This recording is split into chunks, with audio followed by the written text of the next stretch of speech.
복된 주일 예배의 자리에 나오신 성도 여러분을 우리 환영합니다. 오늘은 2023년 마지막 주일 예배가 되겠습니다.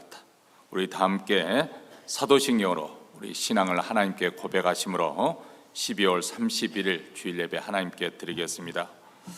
전능하사 천지를 만드신 하나님 아버지를 내가 믿사오며 그의 아들 우리 주 예수 그리스도를 믿사오니 이는 성령으로 잉태하사 동정녀 마리아에게 나시고 본디오 빌라도에게 고난을 받으사 십자가에 못 박혀 죽으시고 장사한 지 사흘 만에 죽은 자 가운데서 다시 살아나시며 하늘에 오르사 전능하신 하나님 우편에 앉아 계시다가 저리로서 산 자와 죽은 자를 심판하러 오시리라. 성령을 믿사오며 거룩한 공예와 성도가 서로 교통하는 것과 죄를 사하여 주시는 것과 몸이 다시 사는 것과 영원히 사는 것을 믿사옵나이다. 아멘. 우리 다 함께 일어나셔서 찬송가 23장 하나님을 찬송하겠습니다.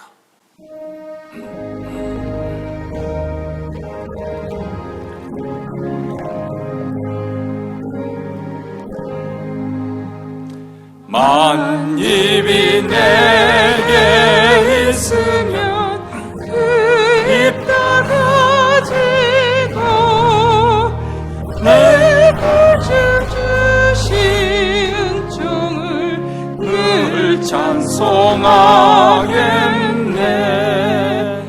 내 은혜로신 하나님 날 도와주시 영광 넓혀 다 알게 하소서. 내 주의 귀한 이름이 날 위로하시고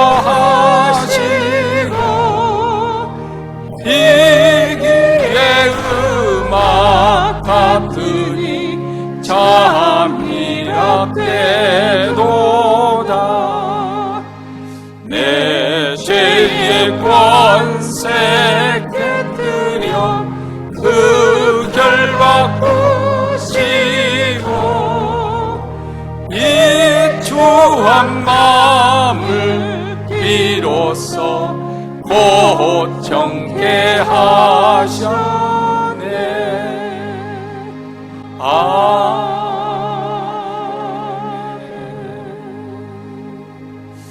이 시간에 우리 마음을 모아서 하나님 앞에 기도할 때 먼저 오늘 드리는 예배 가운데 우리 하나님의 영광이 충만하게 나타나기를 위해서 기도하십시다. 우리 교회뿐만 아니라 몬트레는 모든 교회들, 특히 우리 한인교회들 주일 예배 가운데 주의 영광이 나타나 저들을 압도하여 주시고 주의 거룩한 빛에 사로잡히는 은혜의 자리가 되기를 원합니다. 하나님의 임재가 생생하게 느껴지게 하시고 하나님을 만난 흔적을 안고 돌아갈 수 있도록 주여 주의 영광을 나타내 주시옵소서. 두 번째로는 올 한 해를 돌이켜 보면서 우리 하나님 앞에 우리 허물과 죄악을 다 고백하십시다. 우리의 불신앙과 불순종의 죄를 고백하십시다. 세상적이고 정욕적이고 마귀적인 모든 생각들과 우리의 부정한 입술을 하나님 앞에 회개하며 돌이키십시다. 하나님보다도 세상을 더 사랑하고 자신의 쾌락을 더 좋아하고 돈을 더 사랑한 그 모든 죄악들을 낱낱이 하나님께 구하며 우리 하나님의 사죄의 은총을 간구하는 기도를 드리십시다. 세 번째로는 2023년 한 해 동안 우리 하나님께서 우리 가정에 베푸시는 은혜를 감사하면서 또 우리의 필요를 넣고 우리의 기도 제목을 하나님께 아뢰면서 자녀를 위해서 축복하며 기도하시고 직장과 사업터와 우리의 노후 남은 여생을 위해서 하나님 앞에 소원하는 기도를 드리십시다. 특별히 교육 가운데 한 해 동안 상한 그런 심령, 영적으로 공고한 자들, 그리고 침상에 누워서 병석에 누워서 병과 씨름하고 있는 여러 연약한 지체들을 위해서 우리 하나님의 치유와 회복의 역사가 오늘 이 시간 충만하게 역사하여 주시옵기를 또 원하면서 이러한 기도 제목을 가지고 다 함께 하나님 앞에 통성으로 기도하겠습니다. 자비로우시고 은혜로우신 하나님 아버지, 오늘도 복된 주일을 맞이하여 그리스도의 피를 힘입어 은혜 보좌 앞에 나와 우리 하나님께 영광과 찬송과 존귀를 돌려드립니다. 오늘도 예배하는 가운데 우리 하나님의 영이 충만하게 역사하여 주셔서 우리 하나님의 영광을 알게 하시고 우리 하나님의 거룩을 보게 하여 주시옵기를 간절히 원하고 기도합니다. 우리 교회뿐만 아니라 못 드리는 모든 교회들, 특별히 한인교회 우리 하나님의 영광으로 주여의 임재 가운데 아버지 하나님의 주님의 임재가 생생히 느껴지고 그 영광의 빛에 압도되는 주일 예배가 이루어지기를 간절히 원하고 기도합니다. 한 해 동안 하나님께서 베푸신 은혜 감사하며 오늘도 마지막 드리는 예배 이 하나님의 영광의 빛을 보는 은혜의 자리에 되게 하여 주시옵고 하나님의 영광의 빛을 우리에게 비춰 주시옵소서. 자비로우시고 은혜로우시는 우리 하나님, 올 한 해를 살아간 동안 하나님 앞에 우리의 죄악과 허물을 낱낱이 고하며 회개합니다. 하나님, 우리 하나님의 긍휼하심과 자비하심에 힘입어서 우리의 불순종과 불신앙의 죄악을 주님 앞에 고백하고 세상적이고 정욕적이고 마귀적인 모든 생각들과 거짓된 말과 아버지의 부패된 행실, 부패한 마음 하나님께서 불쌍히 여기시고서 예수 그리스도의 피로 깨끗하게 씻어 주시옵시고 성령으로 새로운 영으로 충만케 하여 주셔서 새 출발이 이루어질 수 있도록 하나님의 사죄의 은총을 간절히 바라며 나온 성도들 주님께서 강권하시고 주장하여 주셨기를 원합니다. 하나님, 또한 이 시간 아버지 올 한 해 동안 하나님 앞에 매달려 소원하고 기도했던 것, 매 주일마다 하나님께 우리의 소원을 아뢰던 것 하나님께서 들으시고 응하여 주시옵기를 간절히 원하고 기도합니다. 자녀를 축복하며 기도합니다. 직장과 사업과 우리의 노후의 삶을 놓고 우리 하나님의 은혜를 간구하오니 주여 주께서 긍휼히 여기시고 할머니하고 오늘도 하나님의 선하심대로 우리의 복을 내려주시되 우리뿐만 아니라 못 드리는 아버지는 모든 사랑하는 교우들 특별히 심령이 상한 자들 주님께서 치유하여 주시옵시고 영적으로 공고한 자들 회복시켜 주시옵시고 영상에 누워서 오늘도 아버지의 예배에 참여할 수 못한 그들의 낙담한 심령을 주께서 고쳐주시고 새롭게 하시고 충만케 하여 주시옵기를 간절히 원하고 기도합니다. 하나님의 은혜가 충만하고 하나님의 임재가 살아나고자 하는 그러한 주일 예배가 이루어질수록 우리 하나님 도와주시고 은혜를 베풀어 주시옵기를 간절히 원하고 기도하옵나이다. 하늘에 계신 우리 아버지여, 이름이 거룩히 여김을 받으시오며 나라의 임하옵시며 뜻이 하늘에서 이룬 것 같이 땅에서도 이루어지이다. 오늘날 우리에게 일용할 양식을 주옵시고 우리가 우리에게 죄진 자를 사하여 준 것 같이 우리 죄를 사하여 주옵시고 우리를 시험에 들게 하지 마옵시고 다만 악에서 구하옵소서. 대개 나라와 권세의 영광이 아버지께 영원히 싸움나이다. 아멘. 오늘은 2023년 마지막 주일 예배를 우리 하나님의 은혜 가운데서 저희들이 드리고 있는데요. 한 해 동안 신실하신 하나님께서 우리 교회뿐만 아니라 여러분의 가정 또 여러분의 기업에도 복을 주시고 또 지켜 보호해 주신 것 참 하나님께 감사와 영광과 존귀를 돌려드립니다. 이제 오늘 주일 예배를 통해서 우리 한 해를 잘 마무리를 짓고 새해는 새 마음을 가지고 또 하나님의 주신 그 능력에 따라서 힘껏 또 하루하루를 살아갈 수 있게 되기를 바랍니다. 사실 우리가 해마다 송구영신 예배를 드려왔었는데 코비드 이후에는 드리지 못하고 있습니다. 그래서 성도들 가운데는 많이 아쉬워하는 분들도 계실 텐데 그래도 부족하지만은 다음 주일 예배 때 우리가 신년 첫 번째 주일 예배 때 성찬식으로 우리가 하나님 앞에 첫 번째 거행하면서 또 은혜 받고자 합니다. 마음 준비를 하시면서 하나님 앞에 나와서 떡과 포도주를 나누도록 그렇게 하겠습니다. 지난 연말 우리가 2023년, 2024년 예결산을 위해서 재직회와 겸 공동회로 열렸었는데 그때 한 가지 안건이 통과되었습니다. 그것은 월드미션 프론티어 김평육 선교사님께서 그 우간다의 기독대학교와 또 신학교를 세웠는데 그 부지 그곳이 앞으로 계속 땅값이 오르고 또 학부지를 미리 확보하지 않으면 안 될 그런 상황이어서 그것을 이제 부지를 구입하는 그 모금 운동을 벌이고 있는데 저희 교회에서도 도움을 요청해 왔습니다. 그래서 재직해서 5,000불을 저희 교회에서 모금하되 혹시라도 여기에 동참하고 있는 성도들이 있으면 월드 프런트 미션 그렇게 헌금해 주시면 그것까지 합해서 우리가 1월 말쯤 5,000불을 이제 보낼 예정입니다. 여기에 원하신 분들 또 동참해 주시면 감사하겠습니다. 오늘은 친교가 없습니다만 또 아쉬워서 그냥 갈 수가 없으니까 커피와 붕어빵은 준비되어 있습니다. 또 가셔서 좋은 친교 나누시고 가시기 바랍니다. 이제 하나님 말씀 보겠습니다. 하나님 말씀은 시편 125편 1절부터 5절 말씀입니다. 우리 다 같이 한 목소리로 읽습니다.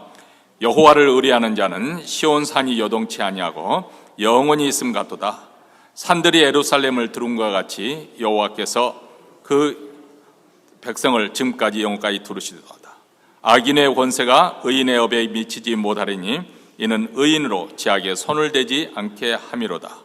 여호와여, 선인에게와 마음이 정직한 자에게서 선을 행하소서. 자기의 굽은 길로 치우치는 자를 여호와께서 지악을 짓는 자와 함께 다니게 하시리이다. 이스라엘에게는 평강이 있을지어다. 아멘. 코로나 팬데믹 이후에 세상이 많이 바뀌어졌습니다.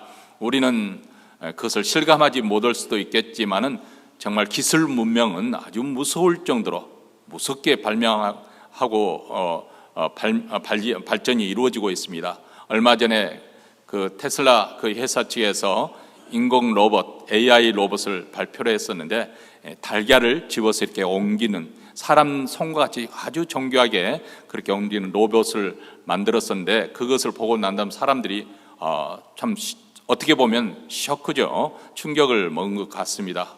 앞으로 도대체 어떤 세상이 펼쳐질지.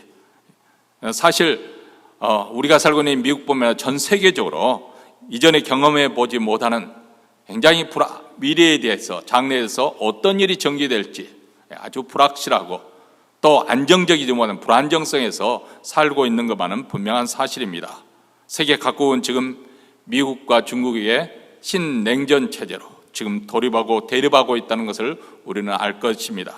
그리고 경기 침체와 정치적인 혼란, 전쟁과 난리의 소문, 여기에 난민을 배쳐가는 사회적 갈등과 빈부격차에 대한 시위, 그리고 기후변화를 비롯해서 천재지변이 건드 때보다 빈번하게 일어나는 2023년을 우리가 보냈었고, 이런 상황이다 보니까 사람들 마음속에 은연중에 불안감이 점점 증대하고 있지 않은가 그런 생각을 해봅니다.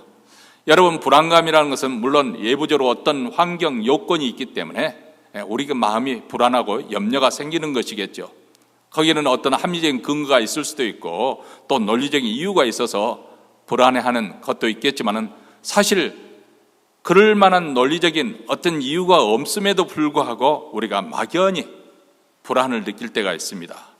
이렇게 이유 없이 불안감을 느끼는 경우, 어떻게 보면 이런 불안 때문에 사람들이 안정적이지 못하고 안절부절하게 되고 또 신경절적인 태도를 갖게 되고 밤에는 심지어는 불면증으로 잠을 이루지 못하고, 그래서 점점 우울증에 빠지면서 조급해지고 아무렇지도 않고 대단하지도 않은 일에 벌컥 화를 내게 됩니다.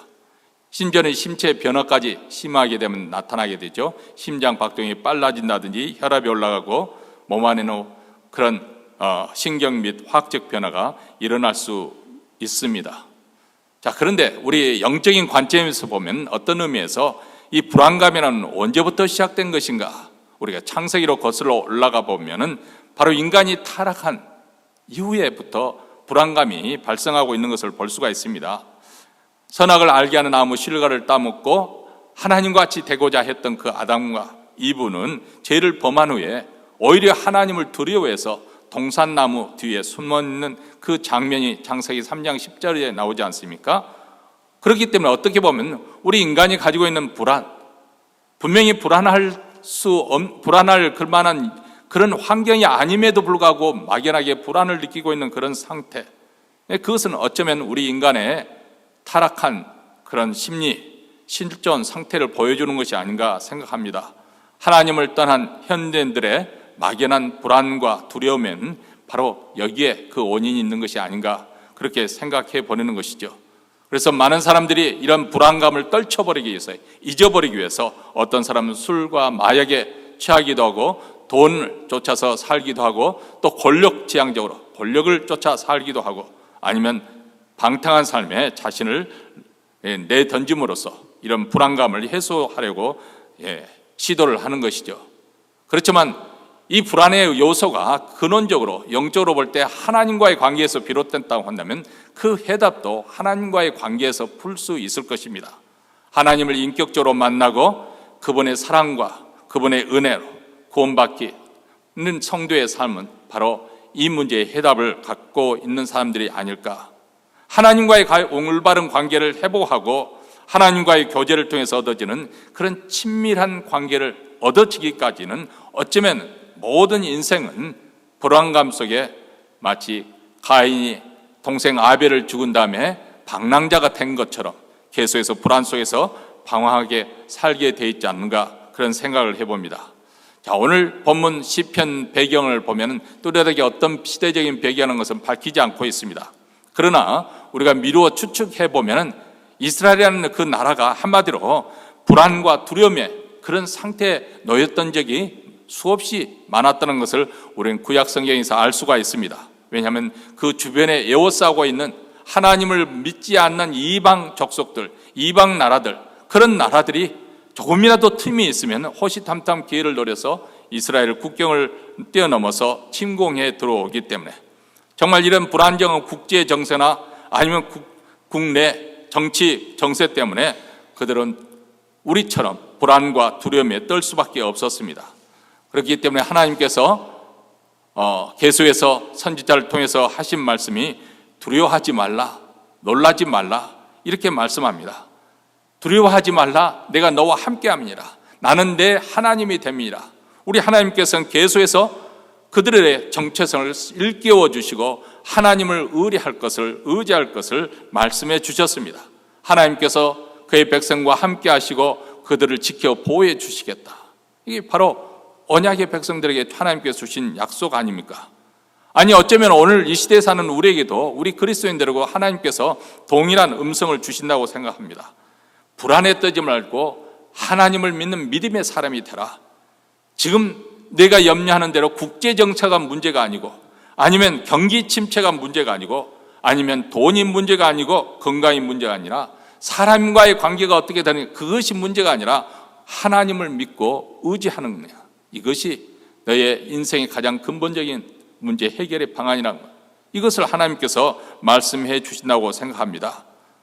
사실 우리 불안과 두려움의 원인은 더 근원적인 것, 바로 하나님의 우리와 함께 하시고 우리를 둘러 보호하고 계신다는 이 사실을 믿지 못하면서 오는 것이 아닐까, 이 불신앙에 뿌리를 두고 있는 것이 아닐까, 그렇게 생각합니다.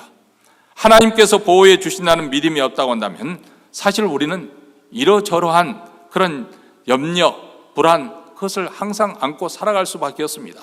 한 문제가 해결되면 또 다른 문제를 안고 씨름하고, 또 그 문제가 해결되면 또 다른 어떤 문제를 가지고 고민하고 있는 것이 우리 인생이 아닌가. 그래서 우스갯소리로 어떤 사람이 모든 문제가 드디어, 야, 이제는 더 이상 내 인생에 문제가 없을 것이다, 우리 가정에 이 문제가 풀려서 더 이상 응답이 없을 것이다.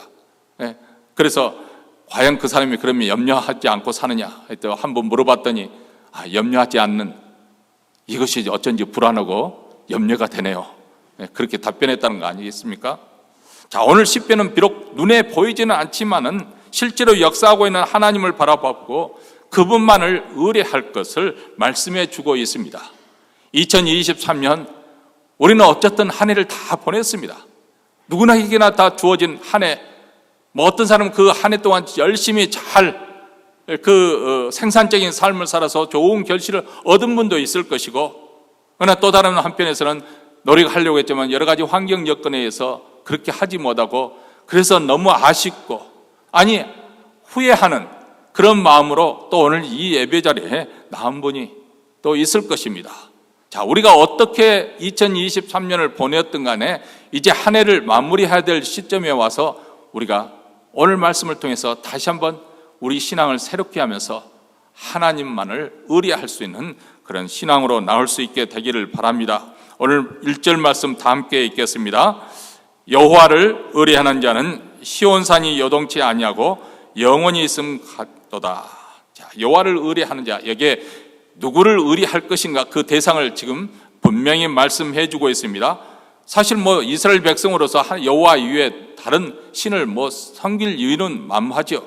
그런데 현실은 그렇지 않다는 거예요. 현실은 여호와 하나님만을 섬기는 것이 아니라 여호와 하나님도 섬기고 타산과 풍요를 약속하는 바알신도 섬기고, 그러다가 나중에는 결국 하나님을 버리고 오직 바알과 아세라 신상을 만들어 섬겼던 것이 이스라엘 역사가 아닙니까? 이렇게 오늘 이 시대에 사는 우리 그리스도인들도 하나님을 섬기는 것 같지만 하나님을 의지하는 대신에 어느덧 그 대상이 하나님으로부터 잘못된 대상으로 옮겨갈 그럴 염려가 없지 않아 있는 것이죠. 가령 예를 들면은 이 기독교에서 행하고 있는 의식, 그 중에 예배도 한 가지입니다만은 하나님 그분 살아계신 인격체이신 하나님을 의지하는 것이 아니라 내가 어떤 의식을 행하고 있다는 것으로 인해서 내가 안심하기도 하고 그것을 하지 않음으로써 불안해하는 것이 어떻게 보면 그것을 더 의지하고 있는 셈이죠. 가령 예배를 드리는 데 있어서 예배를 드리고 어떤 길을 떠날 때는 하나님이 나를 함께 해주시고 지켜주실 것 같고, 아니면은 내가 예배 드리지 못하고 이렇게 여행길에 떠나면 어쩐지 찜찜하고 가다가 혹시라도 자동차 사고라도 나지 않을까, 이 두려워하는 것. 물론 예배를 가장 우선순위에 놓아야 된다는 것은 분명한 우리 믿는 자로서 행해야 될 마땅한 바이기는 하지만은, 그러나 사실 그런 식으로 하나님을 믿는, 예배를 드리지 않으면 혹시라도 화가 미칠 것 같은 그런 두려움 속에서 예배를 드린다고 한다면 우리 하나님을 대단히 오해하고 있는 것이죠. 우리 하나님을 잘못되게 애곡시켜서 마치 하나님이 개파가시고 아주 심술궂은 그런 분으로 오해할 수 있는 그런 오해가 있어요. 그래서 어떤 사고가 하나 터지면 어이구, 내가 예배를 빼먹었더니 이런 일이 일어난구나, 이렇게 자기 자신이 잘못했던 것은 생각하지 않고 오히려 하나님 핑계를 대는 그런 경우가 생겨버릴 수가 있습니다. 또 어떤 사람들은 기독교의 성물, 이것을 굉장히 의존하고 의지하는 경우도 있습니다. 가령 예를 들어서 차 안에 십자가나 걸어놓거나 아니면 차 안에 성경책을 놔두면은 어떤 교통사고도 나지 않고 재앙을 피할 수 있을 거라고 생각하는 그런 사람들이 있습니다. 자, 이런 그 식으로 생각하는 것이 로마 카톨릭이 아주 심하죠. 그래서 성모 마리아 신상도 말이고 성 베드로 신상도 만들어 놓고 이것을 아주 신성시 여기죠.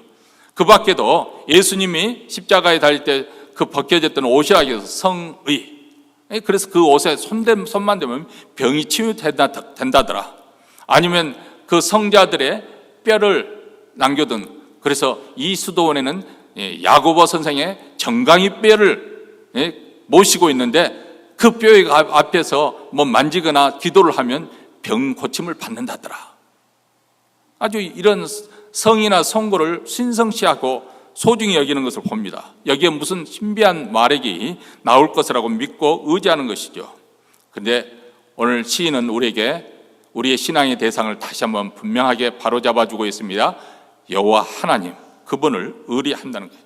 천지 만물을 창조하시고 지금도 살아계셔서 천한 만물을 지배하시고 모든 인생을 통치하고 계시는 여호와 하나님, 특별히 하나님의 이름 여호와라고 이렇게 이름을 부르고 있는 것은 이스라엘 백성과의 특별한 관계 속에서 이스라엘 백성들이 부르는 그 이름 여호와입니다.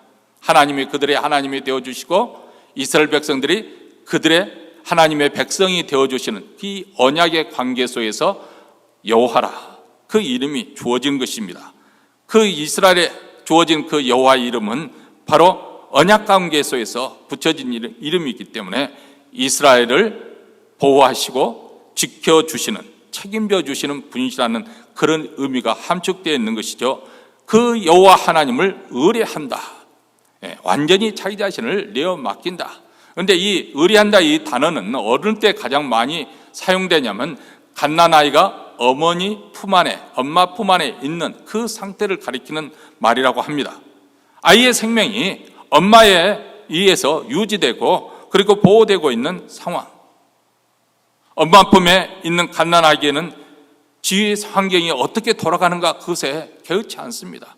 물론 아직 어리기 때문에 아무 상황 판단이 안 되기 때문에 그럴 수 있습니다만은 어쨌든 이 아이는 오늘 날씨가 추울 것인지 아니면 화창해서 더울 것인지 비 올 것인지 아니면 집안에 쌀이 떨어지는 것인지 그렇지 않으면 쌀이 풍성하지 아무 그것은 개의치 않지 않습니다. 아기는 단 한 가지 엄마 품 안에 있을 때 어머니가 모든 것을 다 공급에 책임져 주시니까 엄마 품 안에 있을 때 안심하고 평안하게 누릴 수 있는 것이죠. 바로 이것이 여호와 하나님을 의뢰하는 모습이라는 것입니다. 내 인생을 하나님 손에 맡겨드리고 내 건강이나 내 직장이나 사업태나 자녀 문제나 장래 소원하는 것을 다 하나님께 내어 맡기는 것을 의뢰한다, 그렇게 표현을 했습니다. 그렇게 여호와 하나님을 의뢰하는 자는 시온산이 요동치 않는다, 이게 비유를 하고 있습니다.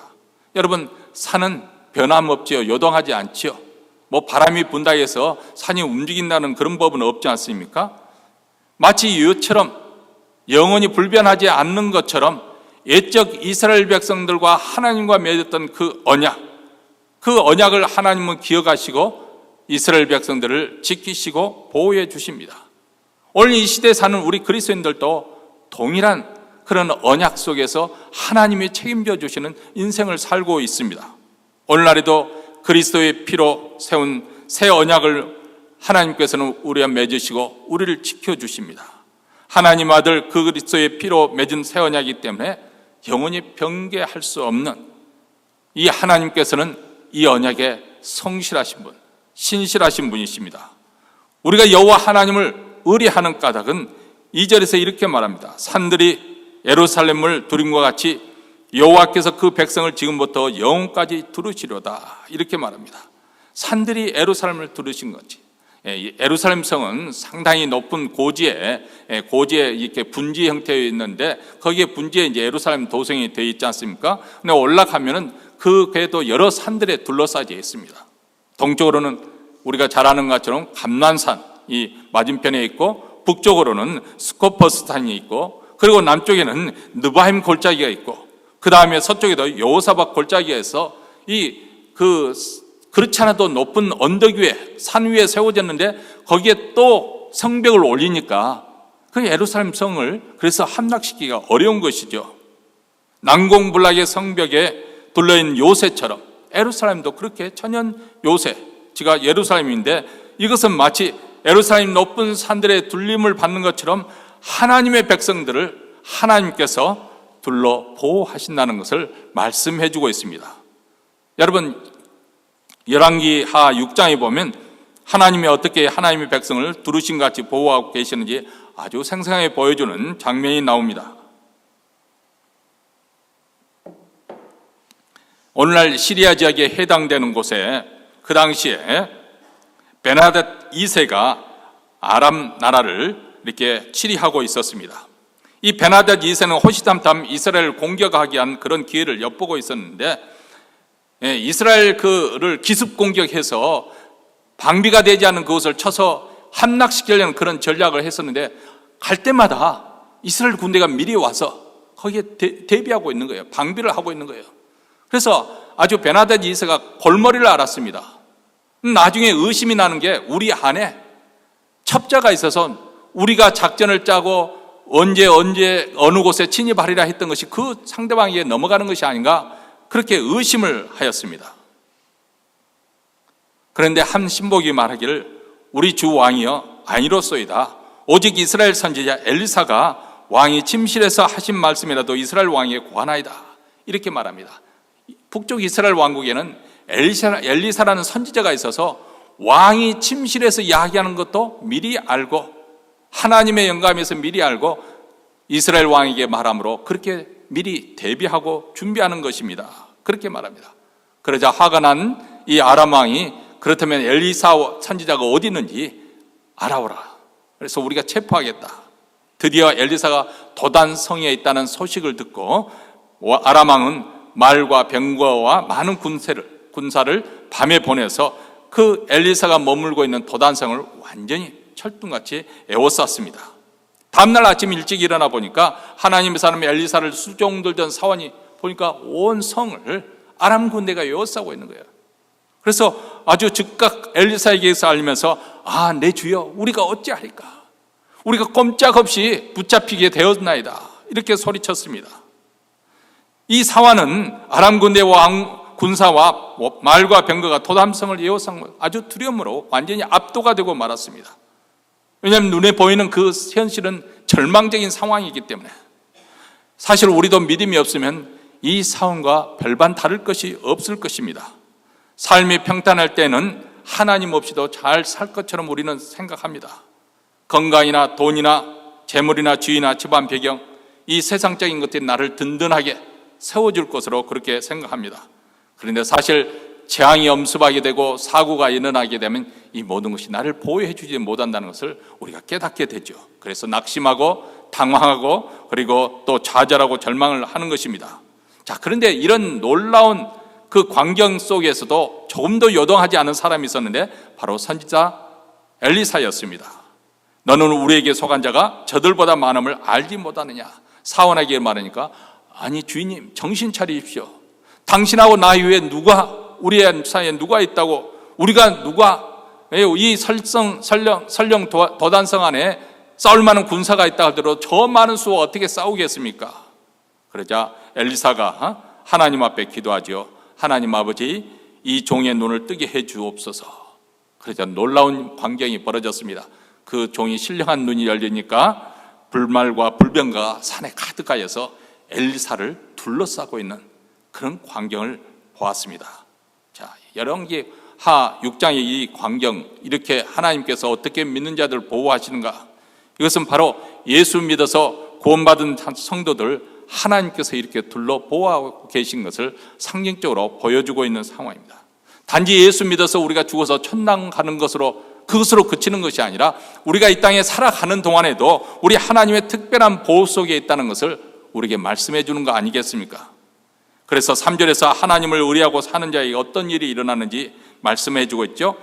악인의 권세가 의인의 업에 미치지 못하리니 이는 의인으로 죄악에 손을 대지 않게 함이로다.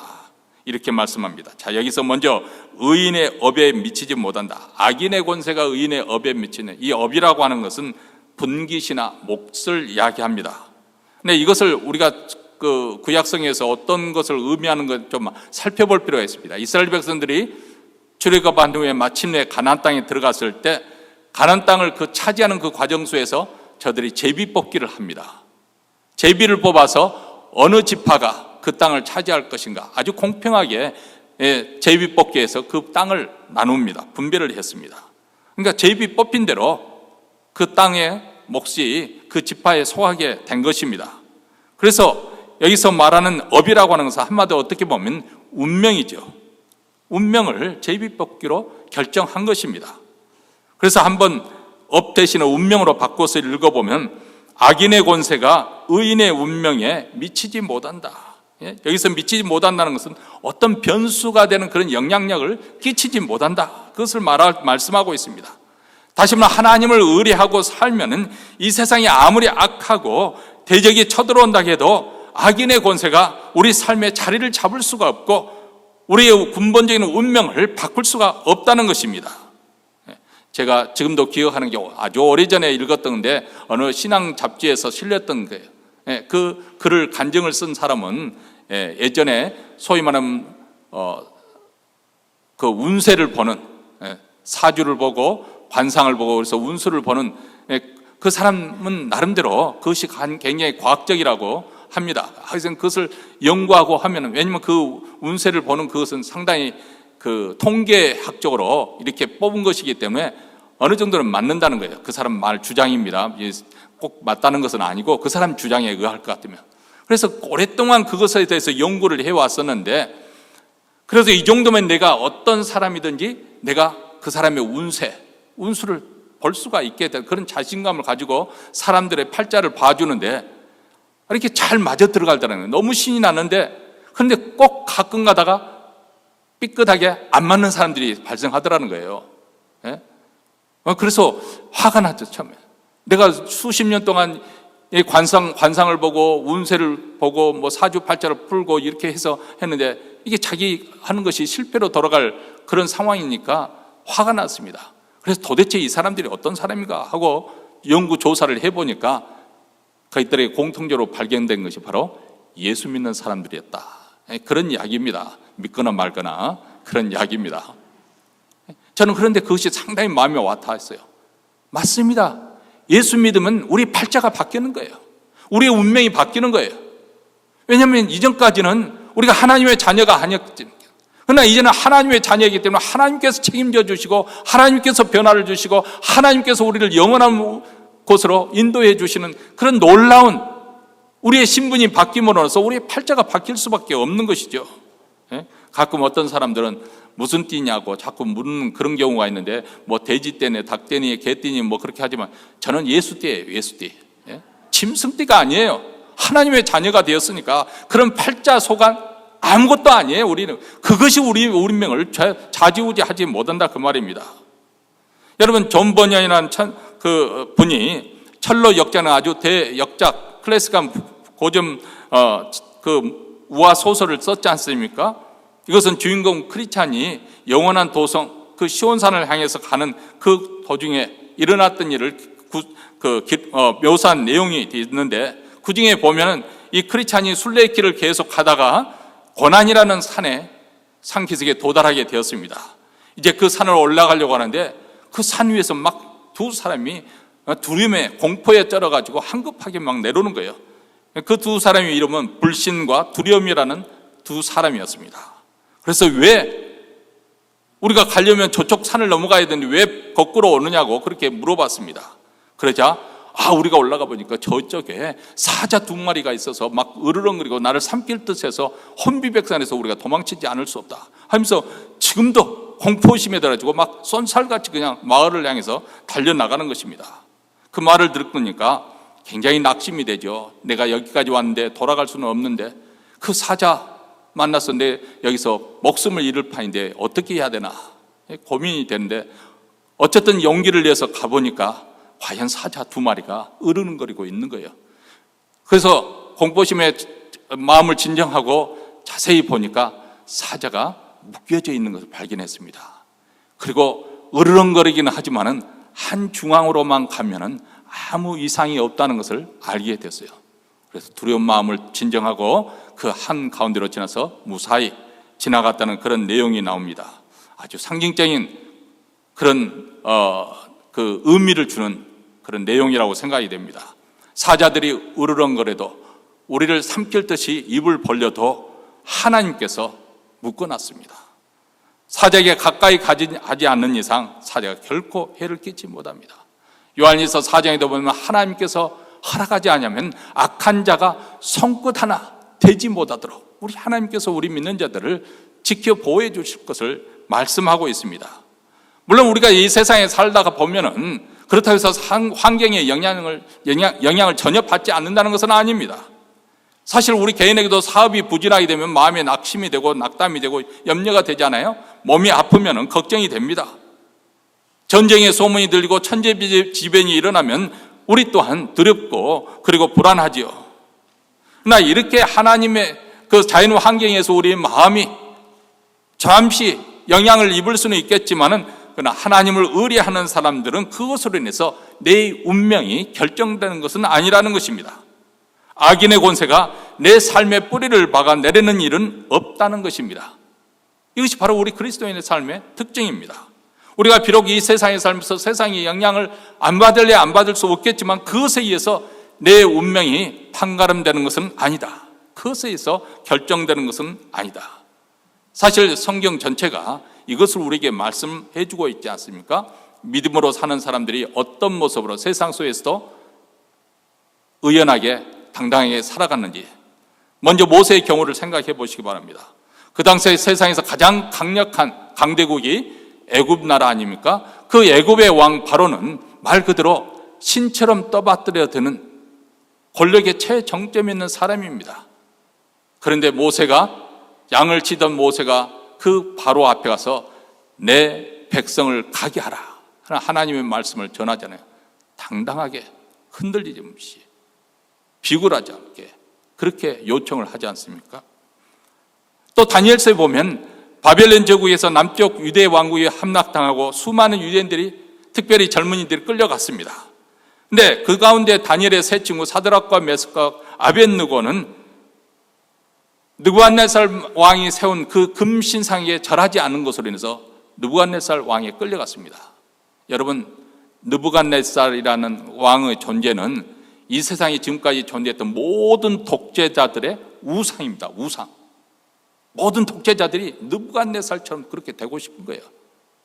여러분, 김일성이 북한에 있을 때 지금 김정은까지 이렇게 김정일, 김정은 해서 이제 3대 세습을 하는 가운데 있지만 우상화 했잖아요. 곳곳에 황금 동상을 세워놓고 우상화 했잖아요. 그리고 집 앞 가장 안방에는 김일성 사진과 김정일 사진, 그것을 딱 걸어놓습니다. 예, 보통 어떤 특별한, 보통 때도 그렇지만은 특별한 절기, 북한 명절이나 그런 절기가 되면 그 사진틀을 내려서 아주 정성스럽게 깨끗한 헝겊으로 따면, 그렇지 않으면 큰일 나는 거예요. 자, 왜 그렇게 사진을 안방에 걸어놨겠는가? 참 흥미진진해요. 이 독재자들은 어떤 습성이면 자기 말 한마디에 온 천하를 움직이고 싶어하는 그런 욕망이 있는 사람들이 독재자 아니에요? 그런데 사람들이 겉으로는 충성하는 척 하지만 그들의 속마음은 어떻게 통제할 수가 없는 거 아니겠어요? 예?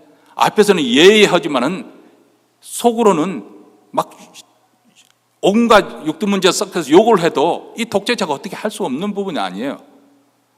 그리고 가만히 있는 그 방 안에서 은밀한 가운데서 저들이 무슨 말을 하고 있는지 어떻게 통제합니까? 그래서 집안마다 이렇게 사진을 걸어놓고 마을마다 동상을 세우는 거예요. 예. 전능하신 영존하는 김일성께서 다 보고 있다. 예. 너희들 하고 있는 것 내가 다 보고 있다. 그래서 그들의 사상, 이 생각까지 다, 사고까지 지배하려고 그렇게 사진틀 걸어놓고 동상을 세우는 것입니다. 그러니까 항상 우리식으로 표현하면 우리는 항상 하나님을 의식하고 하나님이 내 앞에 살아계신 하나님을 알고 의식하며 말하고 행동하라는 것처럼 그들 또한 항상 김일성을 생각하면서 김일성이 지켜보는 것 앞에서 너희들이 말을 하고 행동해야 된다. 완전히 기독교를 이용해서 우상화 정책을 그렇게 했습니다. 자, 이런 독재자의 우상인 느부갓네살이 얼마나 붕괴했겠어요. 온 천하 사람들이 다 자기 명령에 따라서 일사분란하게 움직이는데 이 세 청년만이 자기가 세운 금신에 절을 하지 않으니까, 그래서 평소보다 7배나 뜨겁게 풀물을 지펴놓고 그 앞에서 이 다니엘의 세 친구에 유업을 하고 해유를 하지요. 지금이라도 너희들 잘못돼도 인정하고 절을 하면 내가 용서해 주마. 그런데 그들은 이에 굴하지 않고 요동하지도 않습니다. 여러분, 우리도 이처럼 하나님만을 의뢰하고 살다 보면 모세와 다니엘의 세 친구들처럼 사람이 흔들리지 않습니다. 견고합니다. 돈과 건강과 재산을 의지하지 않고 살아계신 하나님만을 의지하면 우리는 결코 흔들리지 않고 견고하게 살 수 있습니다. 2023년을 우리가 마감하면서 우리의 담대함은 어디서부터 오는 것인가? 오직 하나님을 의뢰하면서. 자, 그런데 하나님을 의뢰한다는 것을 어떻게 우리가 알 수 있는가? 기도함을 통해서 알 수 있습니다. 기도는 우리가 하나님을 의뢰한다는 것을 표현하는 방식입니다. 기도하는 삶을 통해서 과연 우리가 하나님을 의뢰하고 사는 것인지 그것을 보여주는 것이죠. 그렇기 때문에 말로는 하나님을 믿는다고 하지만은 기도하지 않는다는 것은 실제적으로 하나님을 의지하지 않고 자기 방식으로, 자기 방법으로 그렇게 사는 사람이죠. 오늘 말씀 4절에 우리에게 어떻게 기도하고 있는지 그것을 보여주고 있습니다. 한 목소리 읽습니다.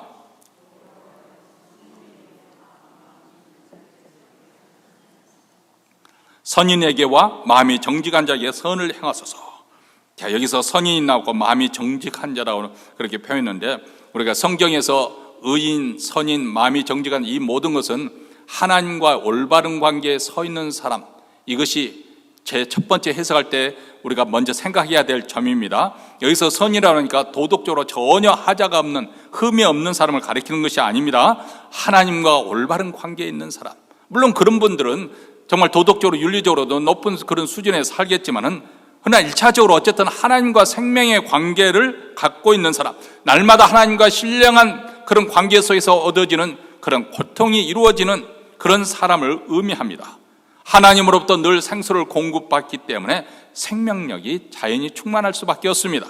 그래서 시편 1편 3절에 나오는 것처럼 마치 시냇가에 심기운 나무가 여름에 가물어도 잎이 여전히 청청하고 시절을 쫓아서 열매를 맺는 것처럼 하나님과 신령한 그런 교통이 이루어지는 사람, 바로 이 사람이 선인이요 정직한 사람. 이 정직이라는 것은 하나님을 향해서 심령이 곧게 서 있는 사람, 아무런 장애가 없이 세상에 살면서 사실 우리 마음에는 자꾸 세상의 것으로 오염되기도 하고 때를 묻기도 합니다. 세상을 향한 욕심도 욕망도 욕정도 영적 삶의 게으름과 나태도 이런 것들이 자꾸 하나님과 나 사이의 관계, 특별히 영적 교통을 방해합니다. 근데 그것이 오래 두고 방치해 두면 눌어붙습니다. 한번 눌어붙은 것을 우리가 씻어내려면 어떻게 해야 됩니까? 보통 때와 다 달리 아주 세제를 아끼지 않고 사용되고 푹 담가놔서 그것을 빡빡 철제 수세미로 막 긁어야만이 떨어져 나가지 않습니까? 그러니까 그런 과정 없이 평소에 항상 하나님 앞에서 깨끗한 마음을 정직하게 가지고 있을 때 이것이 바로 정직한 심령이 되는데 바로 하나님께서 그들의 길을 응하여 선을 베푸신다는 것입니다. 근데 이와 대조적으로 하나님을 의뢰하지 않고 계속 굽은 길로 가는 사람들을 하나님께서 악인들과 함께 살도록 그 악한 길로 가도록 내버려 두신다. 자, 5절 말씀입니다. 자기의 굽은 길로 치우치는 자를 여호와께서 죄악을 짓는 자와 함께 다니게 하시리로다. 이스라엘에게는 평강이 있을지다. 자, 굽은 길로 치우친다. 정직한 자와 반대되는 사람이요, 하나님과 향해서 곡장 나가는 것이잖아요. 구워져 있는 거예요. 사실 우리 마음이 그렇습니다. 우리가 이렇게 주일마다 모여서 하나님께 예배드리는 것은 바로 우리로 하여금 하나님께 곧장 나가는, 서로 격려하고 위로받는 거예요. 나 혼자 신앙생활을 하면 실제 가면 아무도 붙잡아 줄 수 없는데 우리 신앙 공동체 속에서 우리가 서로 기도해 주면서 격려해 주면서 서로 이끌어 주는 것이죠. 왜냐하면 우리 인간은 욕망의 그 길, 제약된 길로, 그런 역길로 빠지기 쉬운 그런 성향이 우리에게 있기 때문에 그렇습니다. 그러면서 본인이 보기에는 자기가 올바른 길을 걷고 있다고 그렇게 착각을 할 수가 있습니다. 아, 내가 이제 자유롭게 인생을 즐기고 있다. 근데 그 길은 자유로운 길이 아니라 오히려 죄에 얽히는 길이고 자기를 패망으로 이끄는 길입니다. 그래서 잠언 21장 2절에 이렇게 말합니다. 사람의 행위가 자기 보기에는 모두 정직하여도 여호와는 심령을 감찰하시느니라. 내가 스스로 보기에는 자기가 올바른 길로 간다고 생각하는 거죠. 근데 하나님께서 감찰하실 때는 그 길이 굽어 있다. 시인은 이 시의 마지막을 이스라엘에게 평강이 있을지어다 하고 축복으로 마무리를 하고 있습니다.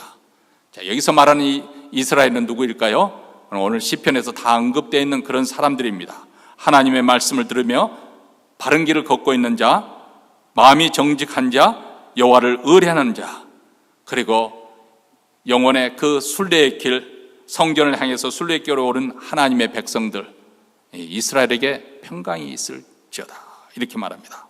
왜냐하면 이들은 전적으로 하나님을 의지하기 때문에 인생의 기초를 하나님께 둔 사람들입니다.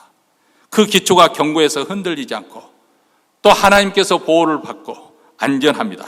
하나님께서 책임져 주시는 인생이기 때문에, 그렇기 때문에 그들은 염려가 떨어져 나갈 것이고 걱정이 무너질 것이고 두려움 없이 평강에 들어가게 될 줄로 믿습니다.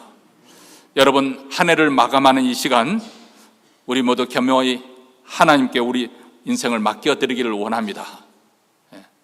어제 신방을 하면서 그분에게 꼭 교회에 나오시도록 그렇게 고면을 했는데 자꾸 이거 해결하고 뭐 또 나가고 뭐 이거 한 다음에 교회에 꼭 나갈게요 그렇게 자꾸 말씀하시더라고요. 지금 몸이 물론 이제 몸이 안 좋으시니까 그렇게 변명을 하시죠. 그래서 몸 다치고 못도 고치고, 그래서 제가 농담 반 진담으로 말씀드렸습니다. 이렇게 한번 생각해 보세요. 내가 지금 의사 선생님 닥터를 만나야 되는데 내가 내 몸 이 상태 가지고는 의사 선생님 난 몸 만날 수 없어. 몸을 그래도 어느 정도 나은 다음에 추스르고 난 다음에 의사 선생님 만나야지. 그럴 사람이 있어요? 우리가 하나님 나갈 때는 이것저것 하지 않고 무조건 앞으로 나가는 거예요. 예, 우리가 허물이 있습니다.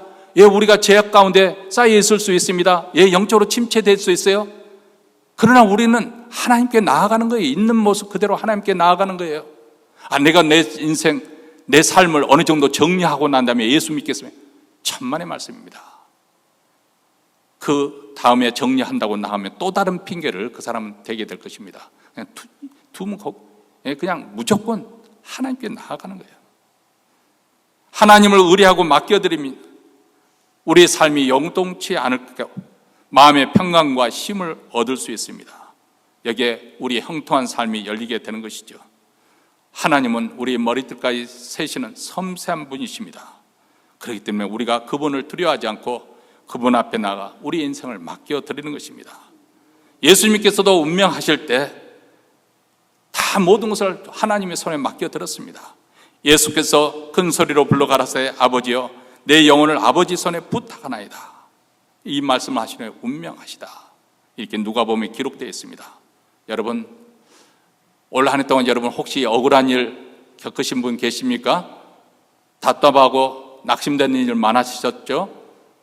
그런데 여러분, 이 세상에 예수님처럼 억울한 일을 겪으신 분이 또 있을까요? 예수님처럼 원통스러운 그런 상황을 만난 사람이 또 있을까요? 그분이 33세라는 청년의 때 아무 죄가 없음에도 불구하고 그냥 흉포한 제수처럼 함께 도매금으로 떠내려가서 십자가에 매달려 죽으셔야 했던 그 예수님의 억울하심, 원통하심을 한번 생각해 보십시오. 그런데 우리 주님은 우리 하나님을 신뢰했기 때문에 그 모든 것 다 내려놓고 하나님께 마지막을 부탁하셨습니다. 나의 모든 것을 알고 계시고 나를 최상의 길로 인도하실 그 하나님을 신뢰했기 때문에 그분께 맡겨드린 것이죠. 그리고 그 믿음대로 3일 만에 그 예수님은 다시 부활하셨습니다. 오늘 이 시간 여러분의 수고한 짐, 무거운 짐, 죄의 짐, 종교의 짐, 양심 가책의 짐, 원망과 분노의 짐, 슬픔과 탄식의 짐, 그 모든 것을 하나님께 내어 맡겨 드리십시다. 하나님은 여러분의 사정을 잘 알고 계십니다. 그분이 갚아주실 것이고 그분이 때가 되면 모든 것을 회복시켜 주실 것이고 무엇보다도 그분은 여러분의 길을 최선의 길로 인도하실 것입니다.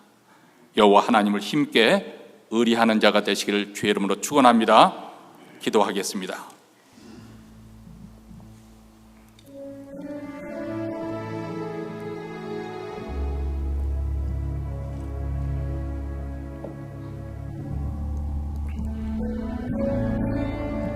너는 마음을 다하고 여호와를 의리하고 내 명철을 의지하지 말라.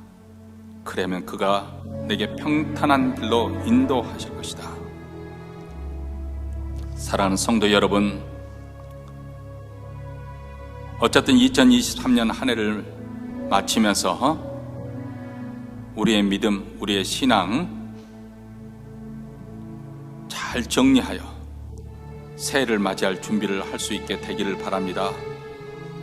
우리가 어떤 인생을 살아왔든지 간에 어떤 삶을 살아왔든 간에 이 시간 하나님 앞에 겸손히 나아가십시다.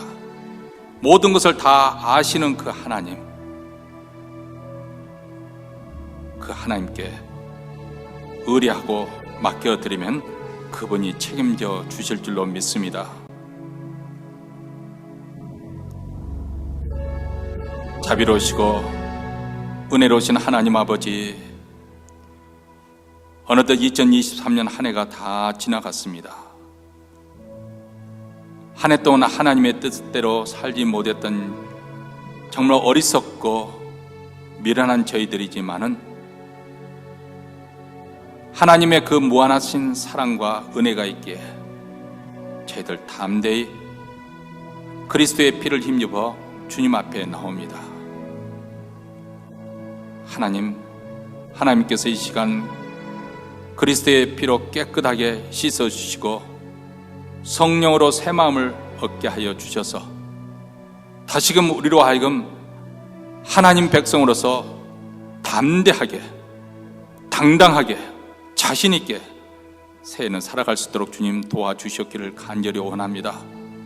미처 마무리되지 못했던 그 모든 것도 우리 하나님 실타래가 풀리듯이 다 풀리게 하시고, 막힌 것도 다 뚫어지게 하여 주시고, 기도의 응답을 통해서 우리 하나님의 살아계심을 다시 한번 체험할 수 있는 기회가 되게 하옵소서. 오늘도 하나님을 의뢰하는 믿음으로 우리가 준비한 예물을 하나님 나라에 바쳐드립니다.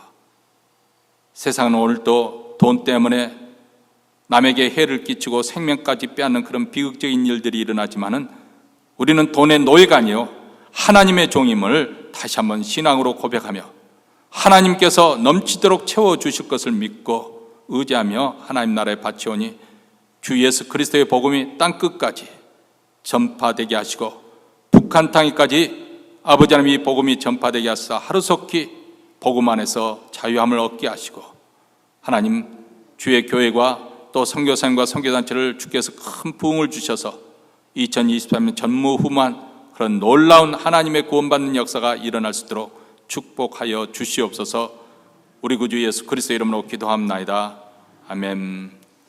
우리 다 함께 일어나셔서 에베넷을 하나님 찬양을 할 텐데요. 에베넷을 이 말은 하나님께서 여기까지 도우셨다. 이스라엘 백성들이 사무엘 중심으로서 미스바에 모여서 금식하며 회개기도 드리며 하나님의 신앙으로 돌아올 때 블레셋 군대가 쳐들어왔습니다. 사무엘이 하나님께 부르짖어 기도하며 하나님께서 앞서서 저들을 치심으로 승리하게 하시고, 그래서 적들을 쫓아가서 승리하게 하셨는데 여기까지 하나님이 도우셨다, 승리하게 하셨다. 에베넷을 하는 부르시겠습니다.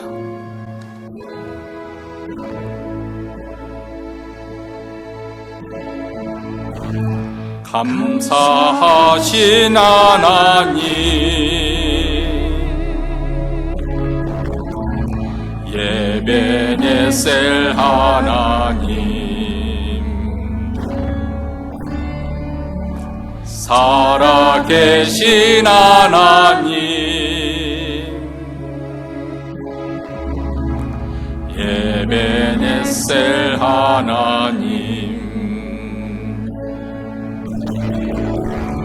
여기까지 인도하셨네. 감사하신 하나님, 여기까지 인도하셨네.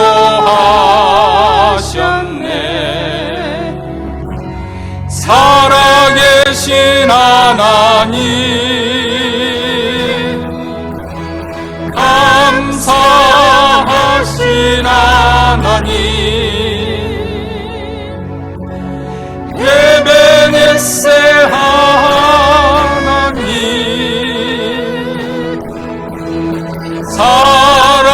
살아계신 하나님,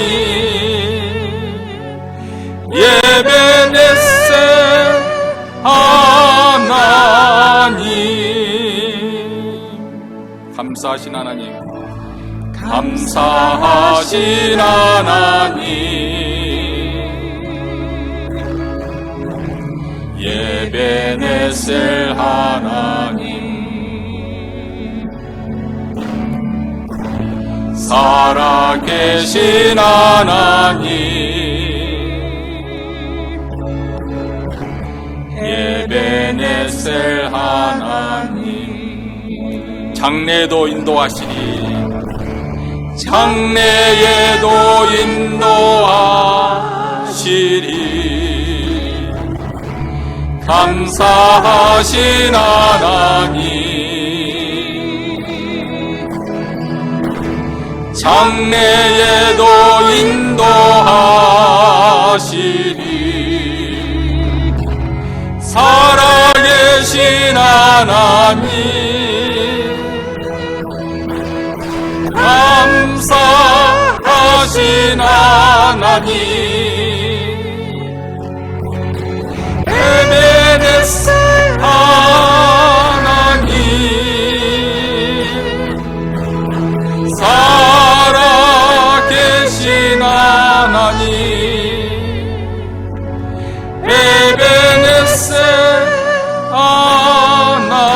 감사하신 하나님, 감사하신 하나님, 에베네세 하나님,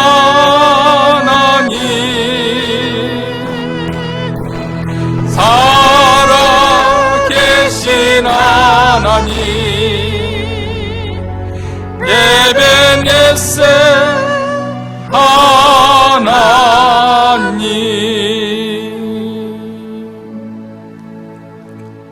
이제는 우리 구주 예수 그리스도의 은혜와 하나님 아버지의 무한하신 사랑과 성령의 교통하심이 하나님을 의뢰하는 자는 시온산이 요동치 않음 같이 든든하다는 주님의 말씀을 마음에 새기며 이제 2024년을 향해서 오직 하나님을 바라보며 하나님만 의지하기로 다짐한 이 자리를 떠나는 주의 백성들, 그 가정과 기업과 교회 위에 영원토록 함께 있을지어다. 아멘.